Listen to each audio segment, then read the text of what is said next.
ठहरो वत्स, यह तुम क्या अधर्म करने जा रहे हो? तुम्हें यह भी नहीं पता कि छोटे बच्चों के शव को अग्नि नहीं दी जाती। ऐसा ना करें नारायण। दोस्तों, क्या आपने कभी सोचा है बच्चे के शव को जलाया क्यों नहीं जाता? हिंदू धर्म में जब किसी व्यक्ति की मृत्यु होती है तो उसके शरीर का अंतिम संस्कार अग्नि से किया जाता है। नमस्कार दोस्तों, हमारे चैनल स्टोरी विद देव में आपका हार्दिक स्वागत है। दोस्तों, परंतु यदि किसी छोटे बालक का देहांत या मृत्यु हो जाती है तो उसके शव को जलाया नहीं जाता। क्या इसके पीछे केवल एक परंपरा है या फिर जन्म और कर्म से जुड़ा कोई दिव्य विधान है? तो चलिए दोस्तों, आज की इस दिव्य कथा में हम इसी रहस्यमयी प्रश्न का उत्तर जानने की कोशिश करते हैं कि आखिर हिंदू धर्म में बच्चों के शव को अग्नि क्यों नहीं दी जाती।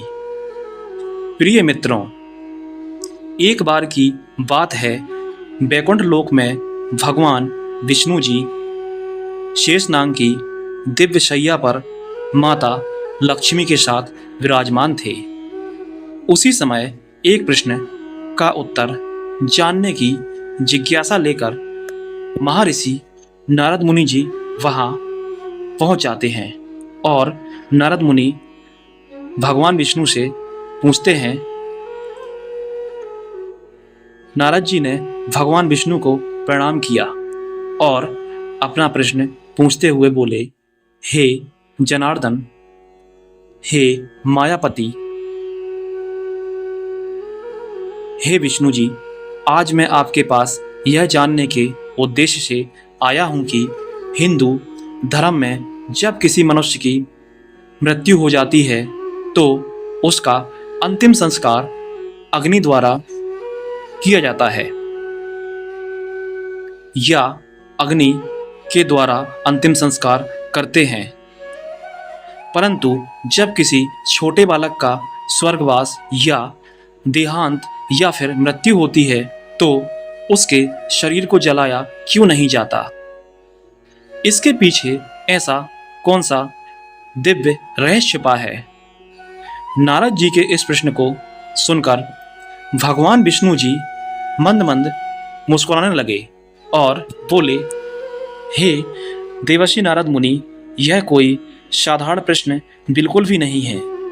इस प्रश्न का वर्णन गरुड़ पुराण के 10वें अध्याय में किया गया है।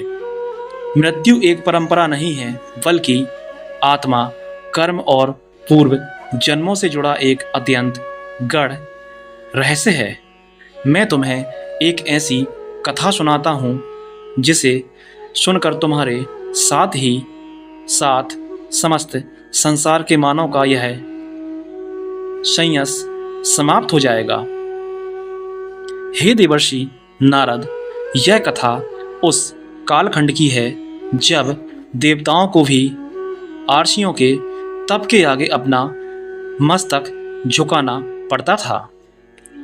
वह समय जब मंत्र केवल शब्द नहीं बल्कि साक्षात शक्ति हुआ करते थे, जब आर्षियों के संकल्प से दिशाएं बदल जाती थीं, यज्ञों की अग्नि देवताओं तक पहुंचती थी और तपस्वियों के तेज से स्वयं स्वर्गलोक विचलित हो उठता था।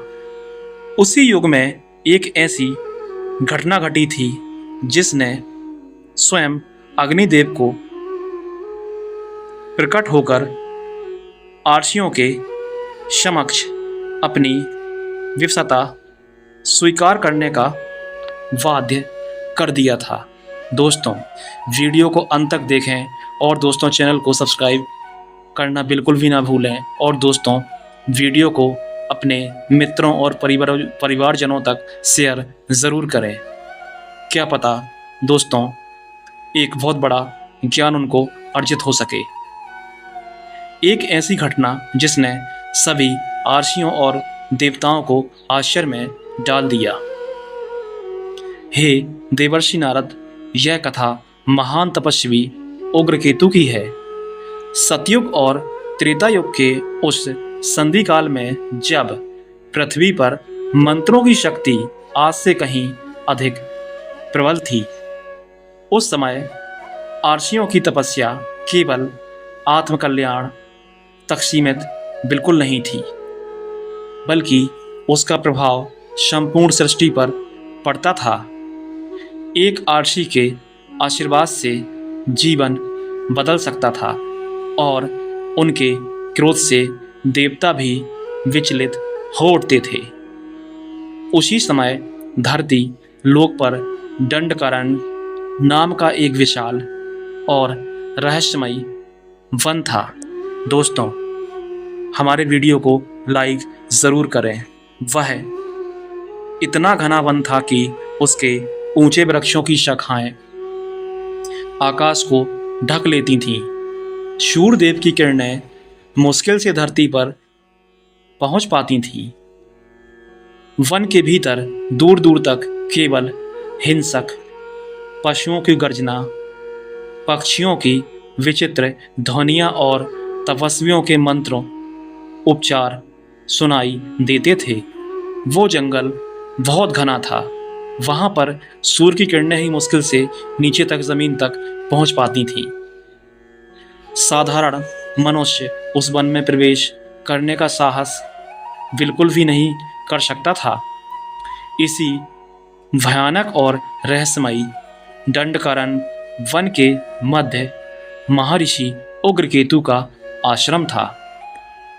महर्षि उग्रकेतु के मुखमंडल पर एक अद्भुत तेज था और नेत्रों में अग्नि समान प्रखरता थी।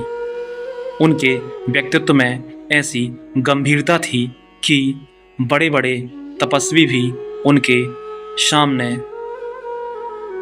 संयमित होकर खड़े होते थे।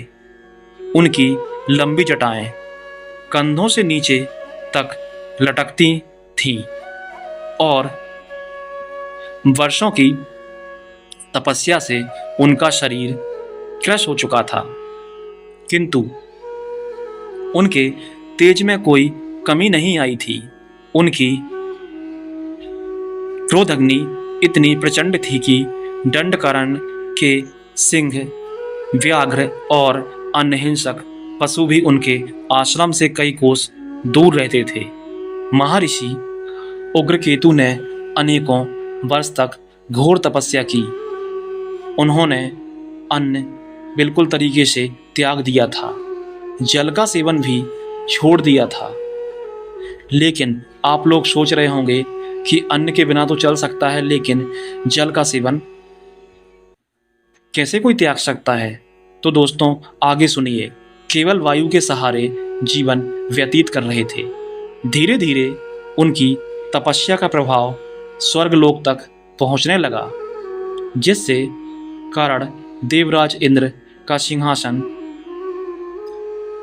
कंपायमान होने लगा। इंद्र भी सोच में पड़ गया कि कौन है। देवताओं के मध्य भय व्याप्त हो गया।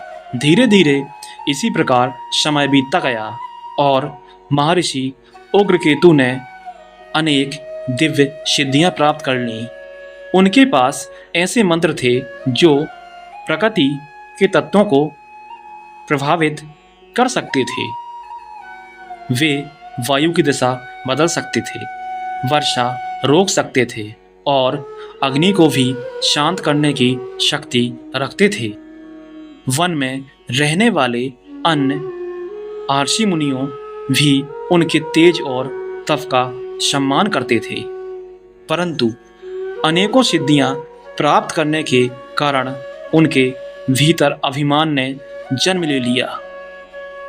दोस्तों, आप लोग भी समझ सकते हैं, कोई भी व्यक्ति सफल हो जाता है तो उसके अंदर अभिमान अपने आप ही आ जाता है। उन्हें इस बात का अभिमान था कि अब संसार में कोई भी ऐसी शक्ति नहीं है जो उनके संकल्प को रोक सके। उनका विश्वास इतना प्रबल हो चुका था कि वे सोचने लगे थे कि यदि स्वयं काल भी उनके सम्मुख आ खड़ा हो तो वे उसे भी अपने तपोबल से झुका सकते हैं।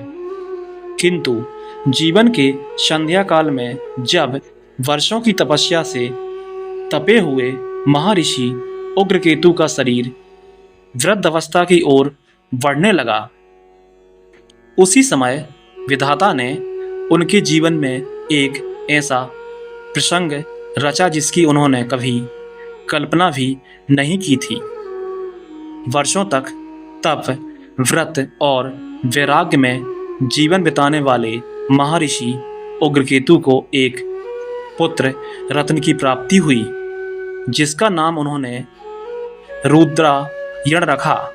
दोस्तों, आगे की कथा सुनाते हुए भगवान श्री हरि विष्णु हरि देवर्षि नारद मुनि से कहते हैं, हे देवर्षि नारद मुनि, वह कोई साधारण बालक बिल्कुल नहीं था। उसके मुखमंडल पर जन्म से ही एक विलक्षण आभा थी।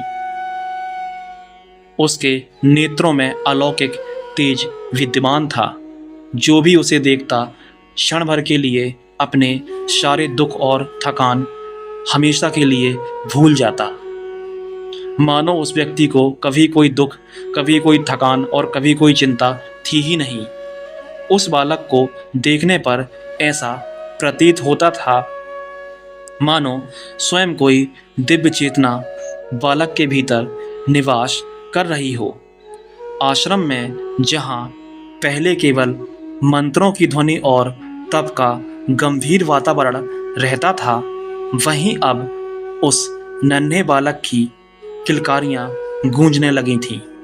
उसके छोटे छोटे कदमों से आश्रम का प्रत्येक कोना जीवांत हो उठा। महर्षि उग्रकेतु, जो कभी देवताओं के समक्ष भी नहीं झुके थे, क्योंकि उनने अपने तपोबल से इतना ज्ञान अर्जित कर लिया था, इतनी सिद्धियां प्राप्त कर ली थीं कि झुकने का सवाल ही पैदा नहीं होता। जिनकी तपस्या से स्वर्गलोक तक विचलित हो उठा था, वहीं महातपस्वी अब अपने पुत्र की तोतली वाणी और निष्कपट मुस्कान के आगे स्वयं को असहाय पाते थे, जैसे कि उन्हें कोई ज्ञान ही नहीं है। उनका वज्र के समान कठोर हृदय अब धीरे धीरे पिघल चुका था। पुत्र ने जो जन्म लिया था उनके घर, वर्षों का वैराग्य पुत्र स्नेह के सामने मृदुल होने लगा। किंतु हे देवर्षि नारद मुनि, इसी स्नेह के साथ उनके भीतर एक और भाव भी जन्म लेने लगा था, और वह भाव था अभिमान। उन्हें विश्वास था कि उनका पुत्र साधारण बालक बिल्कुल नहीं है। दोस्तों, अभिमान एक ऐसी चीज़ है जो दोस्तों इंसान को हमेशा के लिए मिटा सकता है। इसलिए दोस्तों, कभी भी हमें अपने ज्ञान पर अभिमान बिल्कुल नहीं करना चाहिए। वह एक महातपस्वी की संतान थी।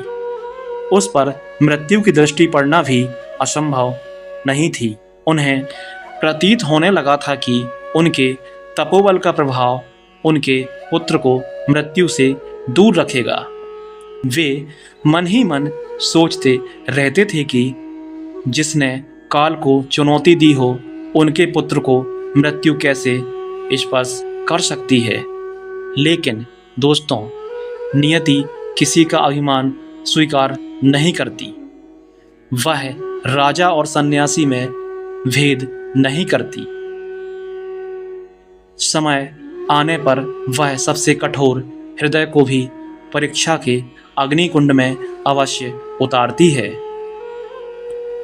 धीरे धीरे समय बीतता गया। रुद्रायण 3 वर्ष का हो चुका था। उसकी हंसी अब आश्रम का प्राण बन चुकी थी। किंतु एक दिन अमावस्या की वह रात्रि आ पहुंची जिसने सब कुछ बदल कर रख दिया। संध्या ढलते ही आश्रम का वातावरण विचित्र होने लगा। शांत वन में अचानक से अशुभ कंपन फैलने लगा था। हवाएं तीव्र ध्वनि करने लगी, मानो अचानक से प्रकृति ने एक अलग ही रूप ले लिया। सूखे पत्ते बवंडर बनकर आकाश में घूमने लगे। वृक्षों की शाखाएं असामान्य रूप से डोलने लगी। आश्रम की गाय जो सदैव शांत रहती थी, अचानक भयभीत होकर जोर जोर से रवाने लगी। पक्षी अपने घोंसलों से उड़ने लगे। वातावरण में एक अनजाना भय व्याप्त हो गया था। उधर नन्हा रुद्रायण, जो कुछ ही समय पहले तक आश्रम के आंगन में निश्चिंत होकर खेल रहा था, अचानक उसके नेत्र बंद हो गए और वह मूर्छित होकर या बेहोश होकर भूमि पर गिर पड़ा। नन्हे रुद्रायण के भूमि पर गिरते ही आश्रम में हाहाकार मच गया। महर्षि उग्रकेतु भागते हुए उसके पास आए और उसे अपनी गोद में उठा लिया। वो समझ नहीं पा रहे थे कि अचानक से प्रकृति ने कैसा रूप ले लिया है और यह हो क्या रहा है। धीरे धीरे नन्हे बालक रुद्रायण का शरीर हिम के समान शीतल पड़ने लगा, परंतु उसका मस्तक अग्नि की भांति तप रहा था, मानो कोई बीमारी से वो ग्रस्त हो चुका। उसके ऊपर अधर सूख चुके थे और उसके मुख की वह दिव्य आभा धीरे धीरे मलिन पड़ती जा रही थी। इस दृश्य को देखकर महर्षि उग्रकेतु, जिन्होंने अपने तपोबल से प्रकृति तक को प्रभावित कर दिया था, पहली बार स्वयं को असहाय महसूस करने लगे। उनके भीतर का तपस्वी मौन हो चुका था। अब वहां केवल एक व्याकुल पिता शेष था। उन्होंने अपने संपूर्ण ज्ञान और तपोबल को पुत्र की रक्षा में लगा दिया था। महर्षि उग्रकेतु ने दुर्लभ औषधियों का आह्वान किया। अपने तपोबल से दूरस्थ पर्वतों और वन खंडों से जड़ी बूटियां मंगवाईं। उन्हें पीसकर बालक रुद्रायण के कंठ में डाला। परंतु मित्रों, उस अमावस्या की रात्रि मानो भाग्य ने अपने द्वार बंद कर लिए थे। मंत्र निष्प्रभावी प्रतीत होने लगे। औषधियां अपना असर खो बैठी। वो ये नहीं समझ पा रहे थे कि अचानक ये हो क्या रहा है। पुत्र को अचानक ये क्या हो गया, और समय अपनी गति से आगे बढ़ता रहा। ऐसा प्रतीत हो रहा था मानो काल मृत्यु के रूप में स्वयं आश्रम के द्वार पर खड़ा होकर महर्षि उग्रकेतु की प्रत्येक चेष्टा को मौन दृष्टि से देख रहा हो। दोस्तों, रात्रि धीरे धीरे बीतने लगी। अमावस्या का अंधकार और गहरा हो गया था। तभी नन्हे बालक रुद्रायण ने एक गहरी हिचकी ली और उसका शरीर एक बार हल्का सा कांप गया था। उसके बाद सब शांत हो गया। उसकी सांसें थम चुकी थीं। वह नन्हा पुष्प, जिसने अभी संसार को ठीक से देखा भी नहीं था, खिलने से पूर्व ही मुरझा गया। महर्षि उग्रकेतु समझ नहीं पा रहे थे कि ये हो क्या रहा है। कुछ क्षणों तक आश्रम में निस्तब्धता छाई रही। सब मौन रह गए। महर्षि उग्रकेतु अपने पुत्र को गोद में लिए हुए मौन बैठे थे। वो चुपचाप थे, किसी से बातचीत बिल्कुल नहीं कर रहे थे। किंतु धीरे धीरे वह मौन टूटने लगा और उनका शोक अब क्रोध में परिवर्तित होने लगा। उन्होंने आकाश की ओर दृष्टि उठाई और क्रोधित स्वर में बोले, हे ईश्वर, मैंने अपने संपूर्ण जीवन में धर्म का पालन किया, कठोर तप किया, यहाँ तक कि देवताओं को भी अपने तप से विचलित कर दिया। इसके पश्चात मुझे यह फल क्यों मिला? ऐसा नहीं हो सकता। मैं अपने पुत्र को साधारण मृत्यु नहीं मरने दूंगा। ये सब महर्षि कह रहे थे। मैंने उसे ऐसा मोक्ष दूंगा जो देवताओं के लिए भी दुर्लभ होगा। अभी भी कहीं न कहीं उनके अंदर अहंकार झलक रहा था। इतना कहकर महर्षि उग्रकेतु ने संकल्प लिया कि उनके पुत्र का अंतिम संस्कार सामान्य रीति से नहीं होगा। रुद्रायण की चिता साधारण कड़ियों से नहीं बल्कि विशिष्ट मलय, गिरिचंदन, दुर्लभ देवकाष्ठ और पवित्र यज्ञ सामग्री से सजाई जाएगी। कुछ ही समय बाद दंडकारण्य के शमशान तट पर एक विशाल चिता तैयार की गई। ये चिता उग्रसेन के पुत्र की थी। चंदन की सुगंध वातावरण में फैल रही थी। वैदिक मंत्रों की ध्वनि गूंज रही थी और उसी चिंता के मध्य शांत भाव से नन्हे रुद्रायण का पार्थिव शरीर विराजमान था। शमशान तट पर गहरा सन्नाटा छाया हुआ था। कोई किसी से बिल्कुल बात नहीं कर रहा था। अमावस्या की रात्रि का अंधकार अब भी चारों दिशाओं में फैला हुआ था और मंद गति से बहती वायु वातावरण को और अधिक गंभीर बना रही थी। महर्षि उग्रकेतु अपने पुत्र रुद्रायण की चिता के सम्मुख खड़े हुए थे। उनके हाथों में जलती हुई मशाल थी, किंतु उनके भीतर उससे कहीं अधिक प्रचंड अग्नि धधक रही थी। उनके नेत्र क्रोध की अग्नि से दहक रहे थे। उन्हें ये लग रहा था कि इतना ज्ञान अर्जित करने के बाद भी वो अपने पुत्र को नहीं बचा सके। एक ओर पुत्र वियोग का असहनीय दुख और दूसरी ओर नियति के प्रति भीतर उठता आक्रोश। फिर उन्होंने मंत्रोच्चार करते हुए कहा, हे अग्निदेव, हे पावक, इस शरीर को स्वीकार कीजिए। इसे पंचमहाभूतों में विलीन कर परम गति प्रदान कीजिए। इतना कहकर महर्षि उग्रकेतु ने मशाल को चिता में प्रविष्ट कर दी। चिता विशिष्ट मलयगिरी चंदन, दुर्लभ देवकाष्ठ और घृत से परिपूर्ण थी, जिसके कारण चिता तत्काल प्रज्वलित हो उठी और अग्नि की लपटें ऊपर उठने लगीं। लेकिन तभी वहां कुछ ऐसा घटित हुआ जिसे देखकर वहां उपस्थित सभी स्तब्ध रह गए। दोस्तों, आगे भगवान विष्णु जी देवर्षि नारद जी से कहते हैं, हे देवर्षि नारद, जैसे ही वे अग्नि की लपटें धीरे धीरे आगे बढ़ते हुए उस नन्हे बालक रुद्रायण के शरीर के समीप पहुंची, उसी क्षण एक अद्भुत घटना घटित हो गई।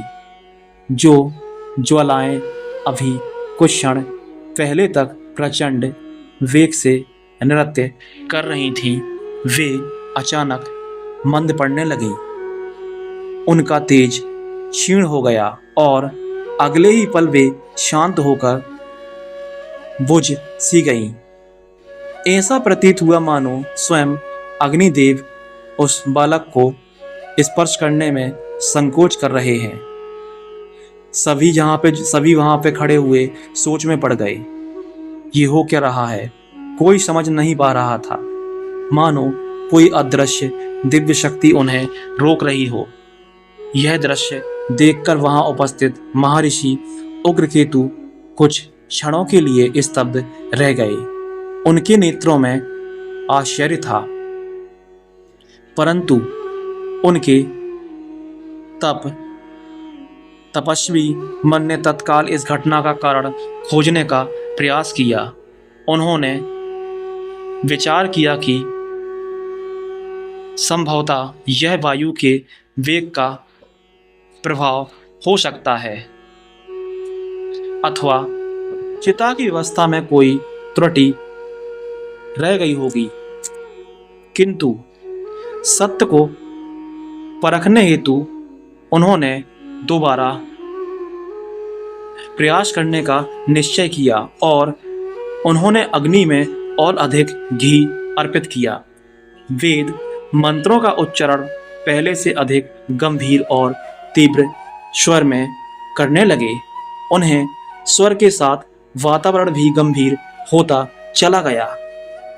वन की दिशाएं मौन थी, वायु स्थिर थी और संपूर्ण प्रकृति मानो किसी रहस्य के उद्घाटन की प्रतीक्षा कर रही थी। महर्षि उग्रकेतु ने दोबारा से अग्निदेव का आह्वान किया। चिता में अग्नि फिर प्रज्वलित हुई लकड़ियां जलने लगी। दोस्तों, वहां पे खड़े सभी लोग परेशान हो चुके थे कि ये आखिरकार हो क्या रहा है। अग्नि की लपटें ऊपर उठी, उनका तेज बढ़ा। ऐसा लगा मानो इस बार अग्नि अपने पूर्ण वेग में है, किंतु जैसे ही वे ज्वालाएं रुद्रण के शरीर के समीप पहुंची, वहीं रहस्य दोबारा प्रकट हो गया।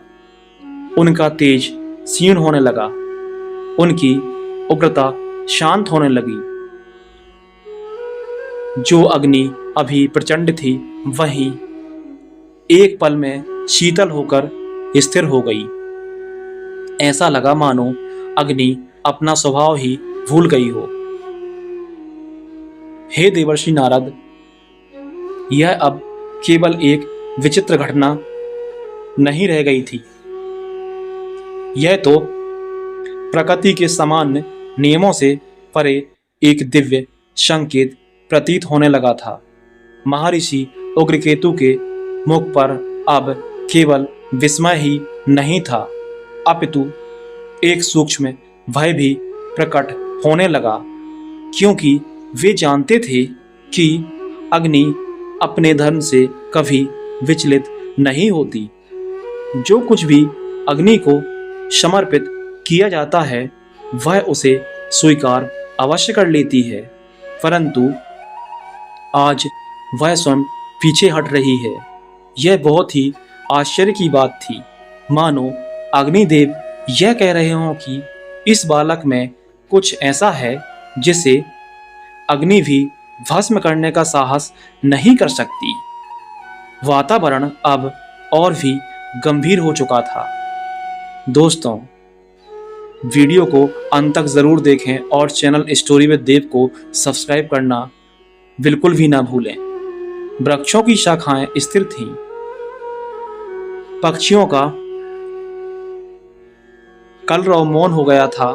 ऐसा प्रतीत हो रहा था मानो संपूर्ण सृष्टि उस रहस्य को निहार रही हो, जो धीरे धीरे प्रकट होने वाला था। कुछ ही क्षणों में चिता प्रचंड रूप से धकने लगी। चारों ओर अग्नि की लपटें उग्र होकर नृत्य कर रही थीं। देवकाश जल रहा था, चंदन भस्म हो रहा था, किंतु उन प्रचंड ज्वालाओं के मध्य स्थित नन्हे रुद्रण का शरीर सुरक्षित था। सब ये सोच में पड़ गए थे कि जो बालक शैया पर लेटा है, उसे अग्नि स्वीकार क्यों नहीं कर रही। उसके अंगों पर अग्नि का कोई प्रभाव नहीं पड़ा। उसका मुख अब भी वैसा ही शांत था, मानो वह गहरी निद्रा में सो रहा हो। चिता थू-थू कर जल रही थी, पर बालक का शरीर पुष्प के समान ताजा और अक्षत था। अग्नि उसे स्पर्श करने को तैयार बिल्कुल भी नहीं थी। चिता के चारों ओर उठती अग्नि की लपटों को देखकर ऐसा प्रतीत हो रहा था मानो वे नन्हे रुद्रा यण के शरीर के समीप पहुंचते ही भयभीत होकर पीछे हट जा रही हूं। ठीक वैसे ही जैसे कोई विषधर सर्प अपने शिकार में स्वयं से अधिक शक्ति का आभास पाकर भयवश पीछे हट जाता है। दोस्तों, वही अग्नि जिसके स्पर्श मात्र से सब कुछ भस्म हो जाता है। दोस्तों, आप सबको पता है कि अग्नि जलाने में किसी को नहीं छोड़ती, चाहे वो कोई भी हो। परंतु आज ऐसा क्या हो रहा है? आज वह एक नन्हे बालक के शरीर को छूने का साहस नहीं कर पा रही थी। वह विचित्र दृश्य देखकर वहां उपस्थित मुनि, तपस्वी और शिष्यों का धैर्य टूटने लगा और वह आपस में चर्चा करने लगे। कोई भयभीत होकर कहने लगा, क्या यह बालक किसी अदृश्य श्राप से ग्रस्त तो नहीं? कोई आशंका व्यक्त कर रहा था। क्या किसी अदृश्य शक्ति ने बालक को बांध तो नहीं लिया? तो कोई कह रहा था, अग्निदेव अपनी ही आहुति स्वीकार क्यों नहीं कर रहे थे? जितने भी वहां पे लोग खड़े थे, सबके विचार अलग अलग थे। चारों ओर भय, संयस और भ्रम का वातावरण बन चुका था।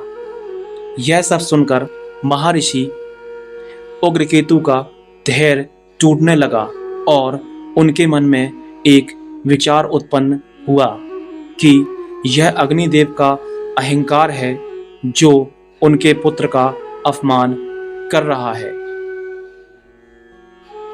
महर्षि को बहुत क्रोध आ रहा था।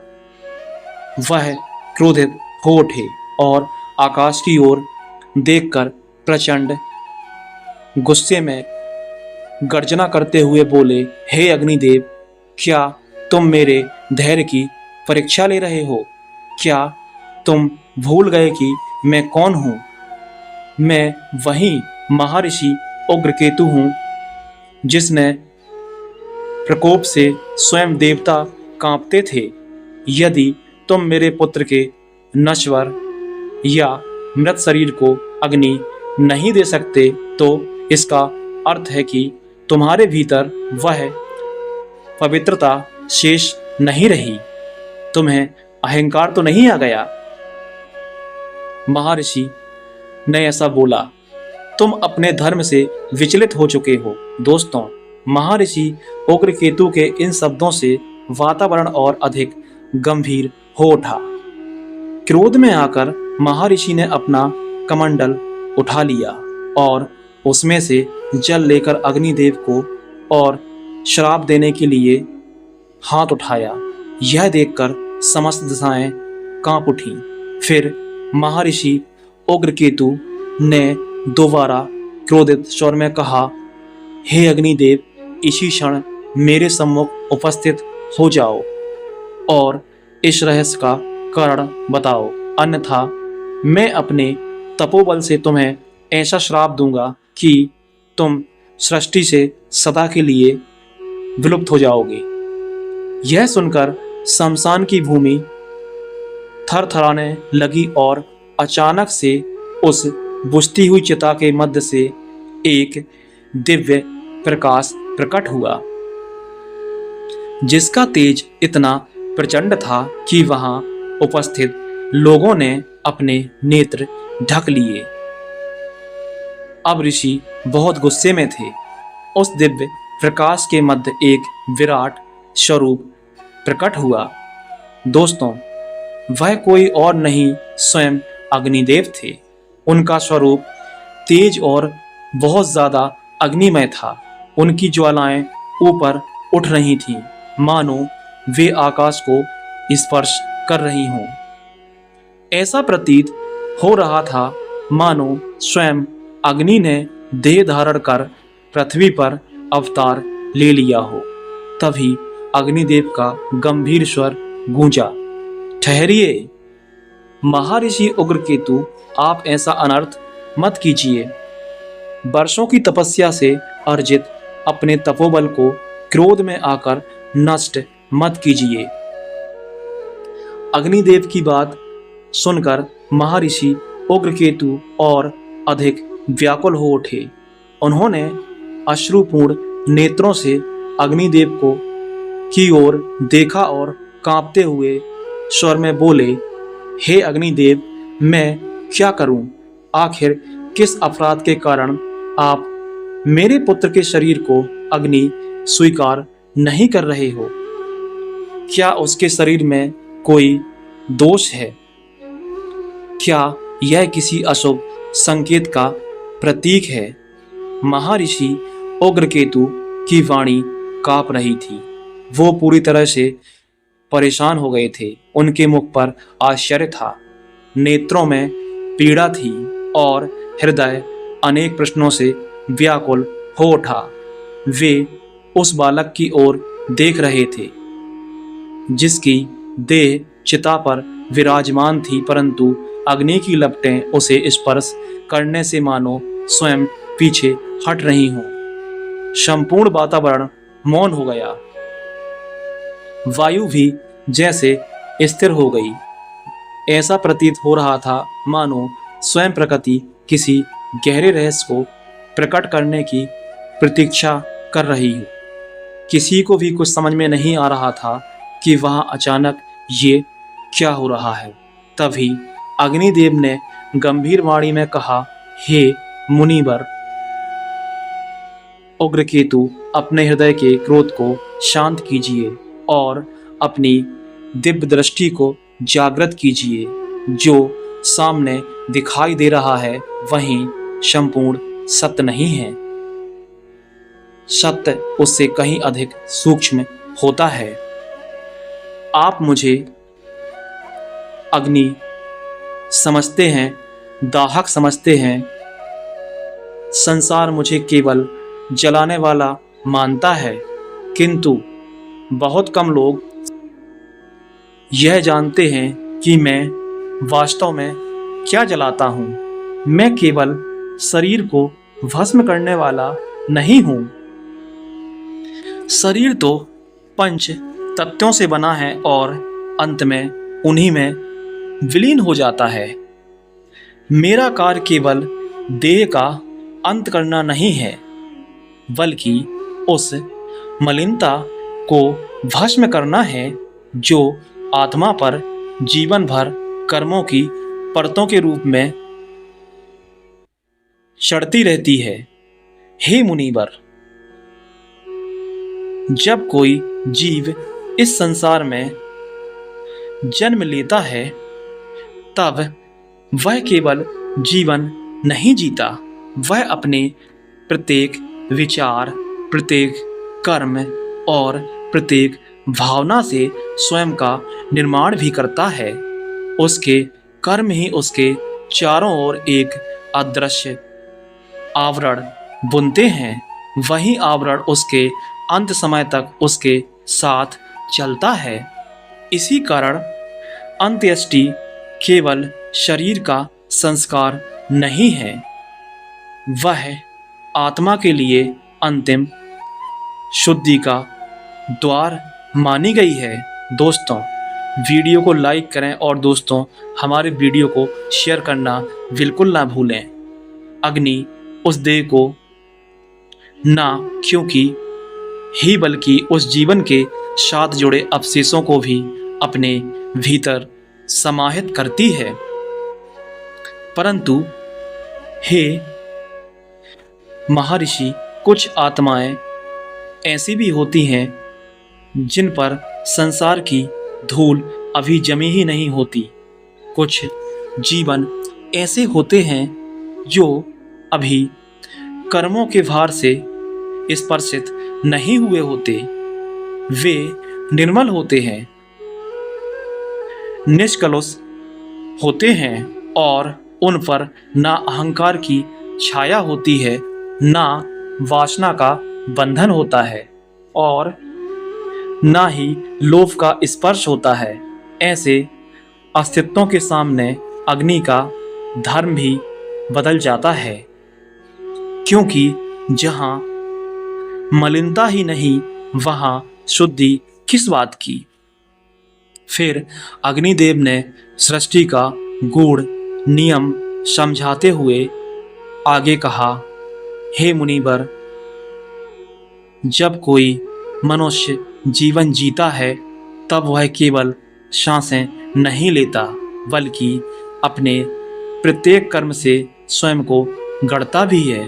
वह कभी सत्य का पालन करता है तो कभी असत्य बोलता है, कभी प्रेम करता है तो कभी घृणा या नफरत करता है, कभी मोह में बंधता है तो कभी क्रोध में बह जाता है और कभी इच्छाओं तथा वासनाओं में पूरी तरह से उलझ जाता है।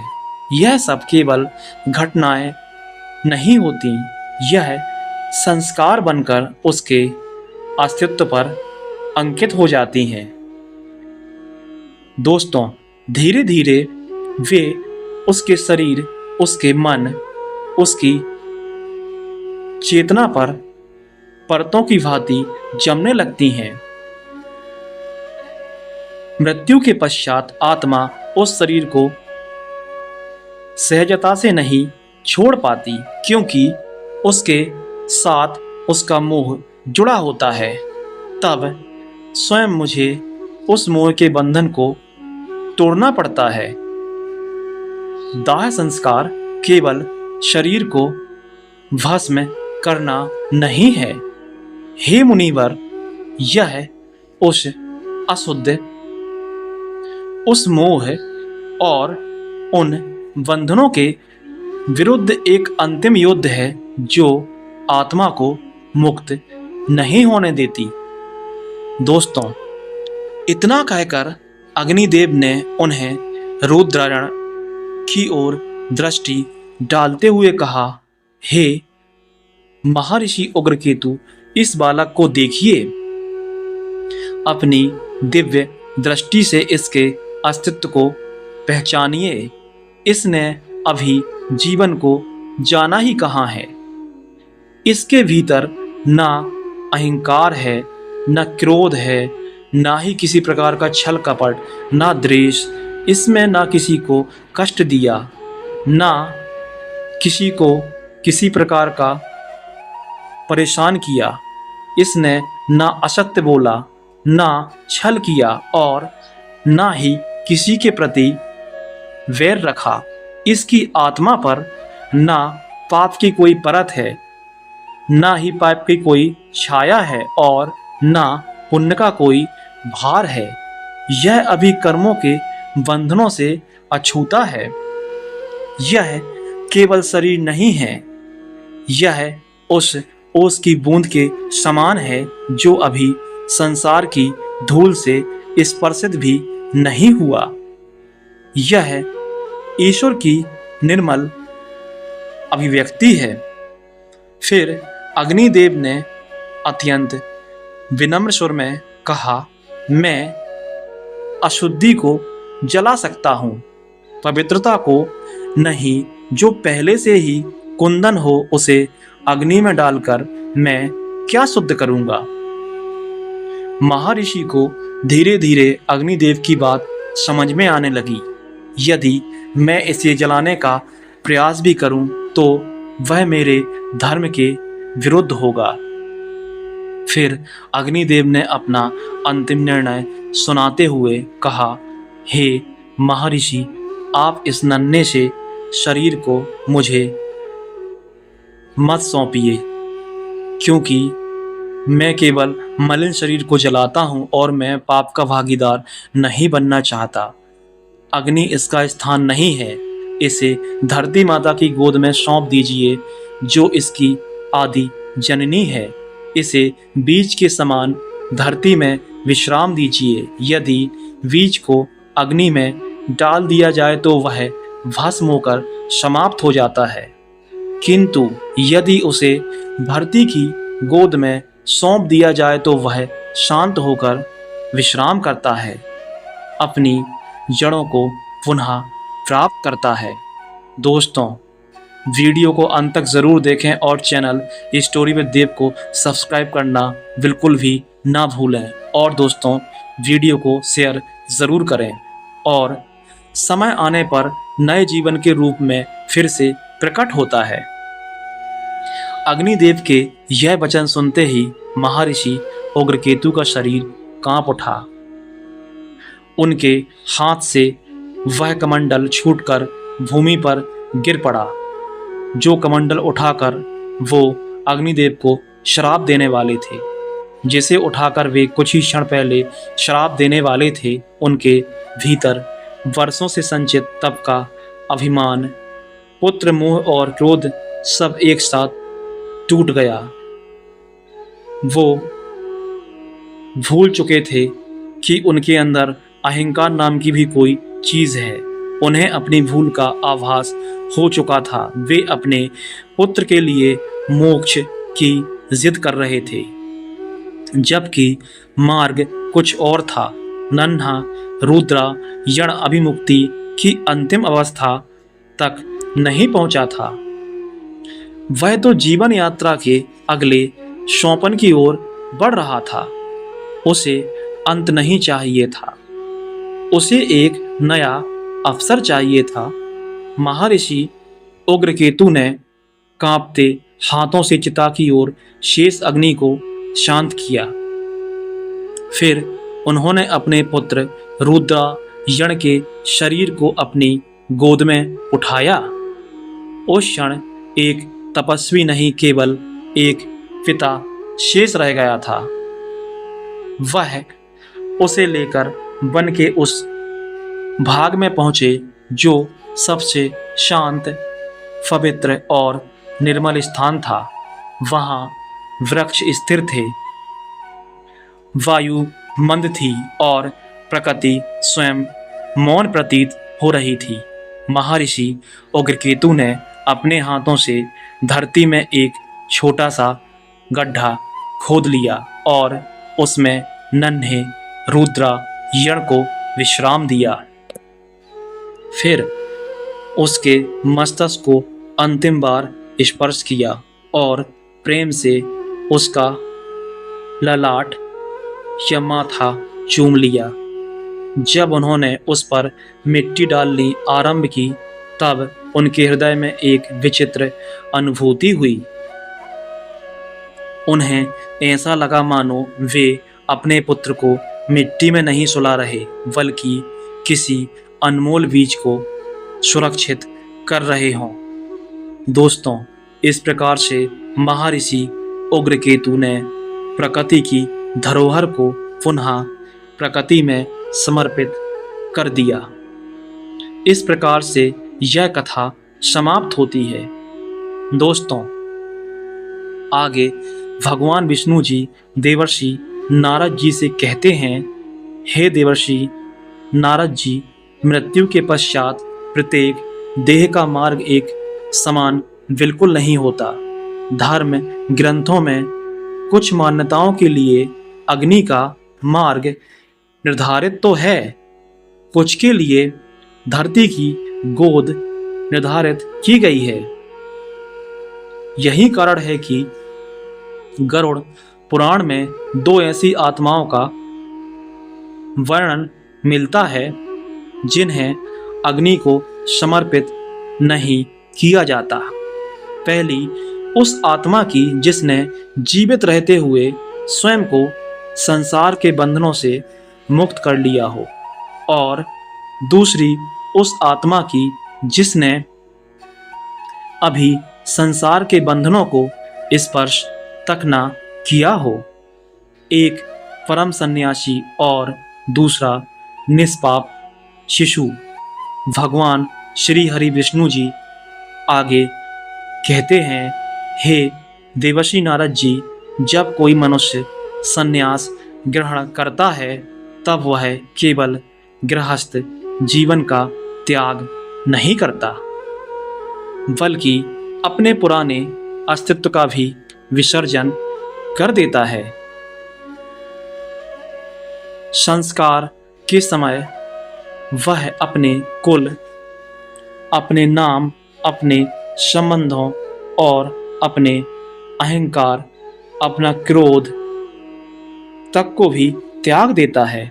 वह संसार के लिए जीवित दिखाई तो देता है, किंतु भीतर से वह स्वयं को पहले से ही ईश्वर को समर्पित कर चुका होता है। ऐसे तपस्वी की देह फिर साधारण नहीं रह जाती। वह तप, त्याग और साधना का पात्र बन जाती है। उसका शरीर एक तीर्थ के समान पवित्र हो जाता है। इसलिए ऐसे महापुरुषों को अग्नि नहीं दी जाती, बल्कि उन्हें धरती माता को समर्पित किया जाता है, ताकि उनका तप और पवित्रता उस भूमि को भी पावन कर दे। और दूसरी ओर होता है एक शिशु जो इस संसार में यात्री बनकर आता है, स्वामी बनकर बिल्कुल नहीं आता। वह अपने साथ ना इच्छाओं का बोझ लाता है और ना कर्मों का लेखा लाता है। उसने अभी ना किसी से राग किया होता है और ना किसी से द्वेष, ना किसी का अहित किया होता है और ना किसी पर अधिकार जमाया होता है। वह अभी संसार की धूल से अछूता होता है। उसका मन निर्मल होता है और उसका अस्तित्व उस कोमल मिट्टी के समान होता है, जिस पर अब भी जीवन की कोई रेखा अंकित नहीं हुई थी। उसका शरीर तो उस मिट्टी के लौंदे जैसा है, जिस पर अब भी दुनिया की कोई छाप नहीं पड़ी। इतना कहकर भगवान विष्णु जी कुछ क्षणों तक मौन धारण कर लेते हैं, मानो वे किसी ऐसे सत्य को देख रहे हों जो शब्दों से भी परे हो। फिर उन्होंने देवर्षि नारद की ओर देखकर कहा, हे देवर्षि नारद, मनुष्य जब बड़ा होता है तो वह संबंध बनाता है, इच्छाएं पालता है, मान, अपमान, मोह और अनेक कर्मों के बंधनों में बंधता चला जाता है। परंतु बालक अभी उस मार्ग पर चला ही नहीं होता है, तो उसका मन आकाश की भांति सरल और जल की भांति निर्मल माना गया है।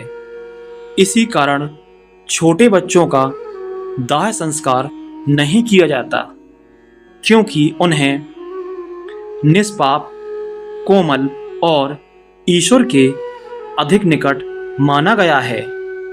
किसी अबोध शिशु को अग्नि को सौंपना उस संभावना को समाप्त करना होता है जो अभी पूर्ण रूप से हुई ही नहीं है। वह जीवन अभी आरंभ हुआ था कि उसकी यात्रा अधूरी थी, उसका समय समाप्त नहीं हुआ था। दोस्तों, वीडियो को अंत तक ज़रूर देखें और चैनल स्टोरी विद देव को सब्सक्राइब करना दोस्तों बिल्कुल भी ना भूलें, क्योंकि दोस्तों आप लोग जानते हैं अधूरा ज्ञान हानिकारक होता है। इसलिए दोस्तों वीडियो को पूरा देख के पूरा ज्ञान लीजिए। केवल उसका मार्ग बदला था। बीज जब मिट्टी में जाता है तब वह नष्ट नहीं होता, वह दृष्टि से ओझल अवश्य होता है, पर भीतर ही भीतर नए जीवन की तैयारी करता रहता है। ठीक वैसे ही शिशु भी धरती को सौंपा जाता है, उसे समाप्त मानकर नहीं बल्कि ईश्वर की धरोहर मानकर लौटाया जाता है। संसार में अग्नि का कार्य है भस्म करना, लेकिन वह भी हर देह पर समान नियम लागू नहीं करती। अग्नि वहां कार्य करती है जहां अहंकार, अशक्ति और कर्मों का बोझ होता है।